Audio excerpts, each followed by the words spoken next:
Oi pessoal, sejam bem-vindos a mais um vídeo aqui do meu canal. Se vocês querem saber como são formados os gametas, fica comigo que hoje a gente vai falar sobre meiose. Vamos dar continuidade à divisão celular. Se você já é inscrito no canal, aproveita, curte e compartilha esse vídeo para chegar no máximo de pessoas possíveis e ajudar o pessoal pro Enem. Se você não é inscrito, por favor, se inscreve no canal, ativa o sininho de notificação, assim você não vai perder nenhum vídeo novo. Peço que vocês vão no link da descrição aqui, que vai ter um material que vai ajudar nessa aula, um roteiro, um resumo, vai ter mapa mental, exercício, gabarito, tudo lá direitinho pra vocês. Então, vem comigo!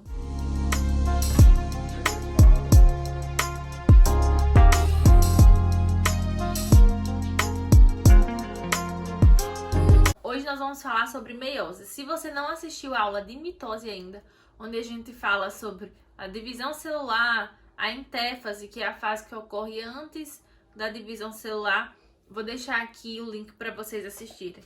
Então hoje nós vamos falar especificamente de meiose, que é a divisão celular que forma os gametas. Por isso, antes eu vou mostrar a vocês o que é um cromossomo. A gente já comentou lá na aula de ácidos nucleicos e a gente vai comentar mais pra frente quando a gente for estudar genética. Mas eu vou lembrar para vocês. Um cromossomo tem essa estrutura quando a célula é uma célula somática, está na sua fase, que é a intéfase. O que é uma célula somática? Já falamos lá na outra aula, que é uma célula que não é célula reprodutiva, tá? Uma célula normal. E na intéfase significa que ela não está em divisão celular. Uma célula normal dos seres humanos, a gente viu que tem 46 cromossomos. E é uma célula diploide. Como assim? É uma célula que ela tem 23 pares, ou seja, ela tem 23 pares de 2 cromossomos. Os 46 cromossomos estão distribuídos em pares. Esses pares a gente chama de cromossomos homólogos. São cromossomos que possuem basicamente os mesmos genes, tá? Os genes para as mesmas características em locos que são semelhantes, correspondentes um ao outro. Então a gente tem 2 cromossomos no par 1, no par 2, no par 3, até o par 23, que é o par sexual, que determina o sexo do indivíduo. Isso da espécie humana. Falei para vocês na outra aula que cada espécie tem seu número específico de cromossomos.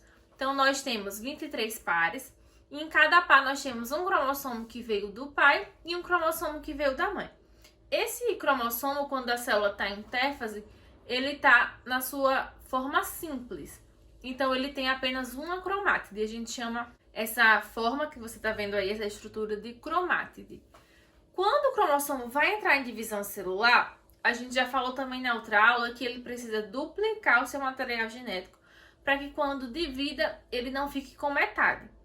Isso no caso da mitose. No caso da meiose, a gente vai ficar com metade. É o que eu quero.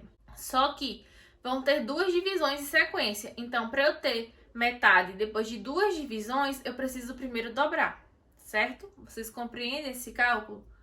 Então, eu preciso duplicar o material genético. Já falei esse processo para vocês lá nas fases da intéfase, na primeira aula de mitose. Quando a gente tem a duplicação desse cromossomo, ele vira um cromossomo só, mas é um cromossomo duplo, com 2 cromátides irmãs. Qual é a importância maior da meiose e a sua diferença com a mitose? Eu já abordei isso bastante na aula de mitose, mas a gente vai relembrar aqui para quem não assistiu e nem pode ver a outra aula. A meiose é importante porque ela forma os gametas. Para que eu tenha uma reprodução sexuada, ou seja, na presença de gametas, eu preciso que venha um gameta feminino e um gameta masculino. Eu falei para vocês que cada espécie tem seu número de cromossomos. Se eu alterar o número de cromossomos de um indivíduo, ele não pertence mais àquela espécie. Então, eu preciso manter os 46 cromossomos da espécie humana. Por exemplo, eu preciso que venha apenas 23 do pai e apenas 23 da mãe, para que eles se unam naqueles pares e fique 46. Então, eu tenho que reduzir 46 cromossomos, né, das células somáticas dos indivíduos que vão ser os genitores a 23 cromossomos só. E a gente vai ver que nesse processo da meiose nós temos processos que geram variabilidade genética. E é por isso que, mesmo sendo um processo desgastante, que precisa de muita energia, a reprodução sexuada ela é sempre a melhor opção para as espécies, porque garante variabilidade genética. A gente vai falar isso em várias aulas aqui. A variabilidade genética é o foco principal de todas as espécies, porque isso faz com que elas sejam mais diversificadas, ou seja, é uma espécie que tem mais variantes de indivíduos. Então, quando a seleção natural atuar ali, ela vai ter mais chance de sobreviver e de perpetuar a espécie. A meiose vai ser dividida em meiose 1 e meiose 2. Na meiose 1, nós temos aquelas mesmas fases que a gente tem lá na mitose. Os nomes são iguais: prófase, metáfase, anáfase e telófase. A diferença é que nessa meiose 1, nós vamos ter as divisões de cromossomos e não das cromátides irmãs como a gente via na mitose. Então vamos ver parte por parte. Lembrando que na meiose você inicia com uma célula de 46 cromossomos e você termina com 4 células de 23 cromossomos. Lembrem-se que a mitose começa com uma célula de 46 cromossomos e termina com 2 células filhas também com 46 cromossomos. Nós temos uma célula diploide gerando 2 células filhas diploides. Nesse caso da meiose, nós temos uma célula diploide gerando 4 células filhas haploides. Não sabe o que é diploide e haploide? Vai lá na aula de mitose também. A meiose 1, a gente começa com a prófase 1. Essa fase é dividida didaticamente em 5 partes. A primeira fase é o leptóteno. Nessa fase, nós encontramos os cromossomos já duplicados e aí vai começar o processo de condensação. No processo de divisão celular, o DNA ele tem que estar extremamente, como é que eu posso dizer a vocês, exorbitantemente condensado. Por quê? Pensa comigo. Se você tem um monte de sobrinho e aí pedem para você passear com eles no parque. São várias crianças, tá? E elas são muito danadas. Elas correm, elas fazem bagunça, elas caem e se machucam. O que você prefere? Sair sozinha com essas crianças e deixar elas espalhadas na hora de levar elas para o ônibus, para casa? Vai ser mais fácil se elas estiverem espalhadas ou se elas estiverem todas juntinhas com você. Vai ser mais fácil se você tiver todas ao seu controle. Se você puder fazer com que todas peguem na mão e fiquem juntinhos do seu corpo. Vai ser mais fácil você transitar, você puxar para entrar no ônibus, para descer do metrô. Então, é isso que a célula faz. Ela condensa o DNA, deixa ele bem juntinho, para que quando ela possa fazer as divisões e puxar uma parte para cá, uma parte para lá, eles vão juntos. Não soltem pedaços e não percam partes importantes desse DNA. O cromossomo nada mais é do que DNA condensado. A gente conhece o DNA naquele formato de dupla hélice. No cromossomo ele também está nesse formato, só que ela está toda enroladinha. Assim, a molécula está toda condensada mesmo. Por isso, nós só conseguimos ver cromossomos nas pessoas, fazer o exame de cariótipo, que você consegue ver todos os cromossomos. Você só consegue ver isso quando você está na fase de divisão celular, principalmente na fase da metáfase, que é a próxima que a gente vai ver, que elas estão todas alinhadas na zona equatorial da célula. Então, o cromossomo nada mais é do que DNA condensado. A segunda fase que a gente tem é o zigóteno. Lembra que a gente está dentro da prófase ainda, são fases didáticas que são divididas. Nessa fase, os cromossomos homólogos, lembra que são cromossomos homólogos? Cromossomos que estão no mesmo par, que possuem os mesmos genes ali. Nessa fase, você vai ter 2 cromossomos homólogos duplicados, então eles vão ter 4 cromátides. Esses cromossomos homólogos vão se unir e aí você vai ver que 2 das perninhas, podem ver no desenho, elas se unem. Essas cromátides, ou como você possa ver, popularmente chamada de perninhas, elas estão juntas e elas formam aí um complexo proteico, que a gente chama de complexo sinaptonêmico. Esse complexo vai deixar esses cromossomos unidos, eles não vão se separar. A próxima fase é o paquíteno. O paquíteno começa quando os cromossomos se unem e formam esse complexo. Nós dizemos que esses cromossomos estão em sinapse e eles são chamados de cromossomos bivalentes ou cromossomos homólogos, vocês também podem chamar assim. É nessa fase que ocorre um dos eventos mais importantes para a manutenção das espécies, que é o crossing over. O crossing over é um processo que visa a variabilidade genética e ela vai fazer o seguinte: onde tem essa sinapse, que você tem pedaços que tem genes que são homólogos ali, essas 2 cromátides vão quebrar nessa sinapse e elas vão se inverter. Um pedaço de uma cromátide vai colar na outra cromátide e vice-versa. Então, você vai ter uma troca, como você pode ver na figura. Esse processo, como eu já falei, ele se chama crossing over, mas também pode ser chamado de permutação. A próxima fase é o diplóteno. Nessa fase, os cromossomos eles se largam um pouco, mas ainda ficam perto, tá? Eles ficam unidos, mas não mais agora juntos como um todo. Eles ficam conectados apenas pelo local que eles fizeram crossing over. Em formato de X, essa conexão acontece e a gente chama isso de quiasma. A última fase é a diacinese. Nessa fase, os cromossomos já estão separados, só unidos pelo quiasma, como eu já mencionei, e vai ocorrer o desaparecimento do envelope nuclear e o desaparecimento também do nucleolo. Lembra que a gente falou isso lá na outra aula de mitose, que a fase da prófase, ela principalmente faz com que o núcleo desapareça, né? Tirando a carioteca, desaparecendo com o nucleolo. Então, a gente tem o final da prófase, já tendo feito o crossing over. A próxima fase é a metáfase 1.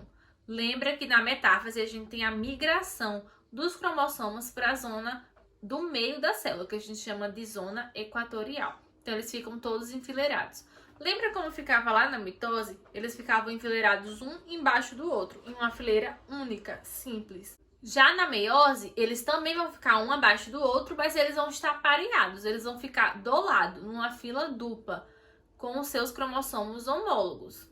Na metáfase, nós já vemos a formação do fuso mitótico, que são microtúbulos que vão dos centríolos até cada cromossomo.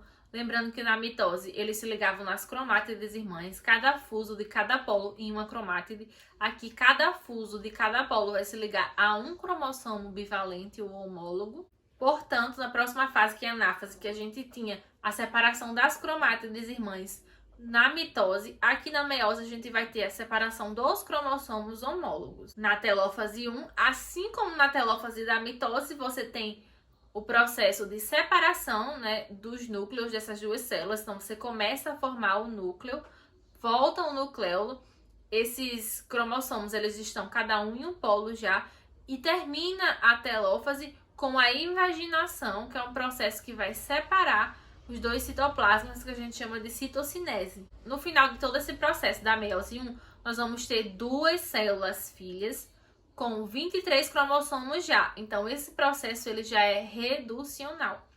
Mas você ainda vai ter duas células. No final, eu quero 4. Portanto, o que é que vai acontecer? Você vai perceber que os cromossomos estão pela metade, o número deles. Porém, eles estão com 23 cromossomos duplicados. Esses cromossomos eles estão com duas cromátides. Como eu vou gerar células que depois elas vão se unir com o cromossomo do outro sexo, né, e vão formar pares, eu preciso que eles estejam no formato simples, de uma cromátide só. Então, a segunda divisão, a meiose 2, é para separar, para eu ter duas cromátides simples, dois cromossomos simples sentados duplicados, uma cromátide em cada célula. Vamos pegar esse exemplo aqui. Essa célula tem apenas 2 cromossomos. Ou seja, a célula diploide dela tem 2 cromossomos. Ela só tem um par de cromossomo. Vamos fingir que é a espécie X. A gente não sabe que espécie é. Então, ela só tem 2 cromossomos. Ela tem um cromossomo vermelho, que veio do pai, e azul, que veio da mãe. Percebam no desenho que primeiro ele se duplica lá na intéfase. Eu tenho o vermelho duplicado e o azul duplicado. Logo após na meiose 1, eu separo esses cromossomos. O azul vai para um lado e o vermelho vai para o outro. Mas perceba que eles fizeram crossing over. Então, o azul, ele tem um pedaço do vermelho e o vermelho tem o azul. Aquele lugar que eles trocaram pode ser um ponto interessante de interseção. Como assim? Vamos dizer que um cromossomo é assim. Vou mostrar a imagem para vocês. Ele tem várias faixas. Vários pedaços deles são genes. Os cromossomos homólogos, eles possuem genes localizados no mesmo loco, na mesma posição. Só que tem alguns pedaços dos cromossomos que não são genes, tá? Que não codificam proteína. Você vai ter essa configuração que eu tô mostrando a vocês. Pensem que na parte de cima do cromossomo, eu tenho um loco gênico do gene que determina minha cor do cabelo. E na parte de baixo, a minha cor do olho. Então, o cromossomo azul, que era da minha mãe, dizia que meu cabelo era castanho e meu olho era preto. Já no meu pai, que é o vermelho, dizia que o meu cabelo seria preto e o meu olho seria castanho. Eu teria essas variações, eu teria apenas olho preto com cabelo castanho e cabelo castanho com olho preto. Pense que esses cromossomos duplicados ainda vão se dividir. Então eu teria, para cada célula dessa, eu teria 2 células com cromossomos cabelo castanho e olho preto e 2 células com cromossomo cabelo preto e olho castanho.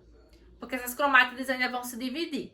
Quando eu pego 2 cromátides e inverto essa parte de baixo, percebam que agora eu tenho outras variações. Eu vou ficar com uma célula de cabelo castanho e olho preto, uma célula com cabelo castanho e olho castanho. Eu vou ter outra célula com cabelo preto, olho preto, outra célula cabelo preto, olho castanho. Então eu vou ter várias possibilidades aí, eu vou ter uma variabilidade genética muito melhor. Podem ver que ficaram 2 cromátides, ficaram exatamente como eram e as outras 2 ficaram trocadas, a parte de baixo. Então eu vou ter uma variação.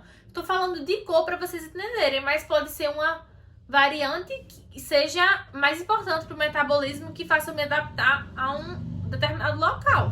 Então agora, rapidamente falando da meiose 2, na meiose 2 a gente vai dividir essas cromátides para elas ficarem cromátides simples. Então, você vai ter o mesmo processo da mitose, gente. A meiose 2 é exatamente igual à mitose. É prófase, metáfase, anáfase, telófase 2. A gente separa por quê? Porque na mitose a gente tem uma célula diploide formando 2 diploides. E na meiose você tem uma célula haploide formando 2 haploides também. Por isso que a gente não pode chamar com o mesmo nome. E a meiose 2 ocorre na formação dos gametas. A mitose na divisão celular das células somáticas. São diferentes por essas coisas, mas a gente entende que o processo é mesmo.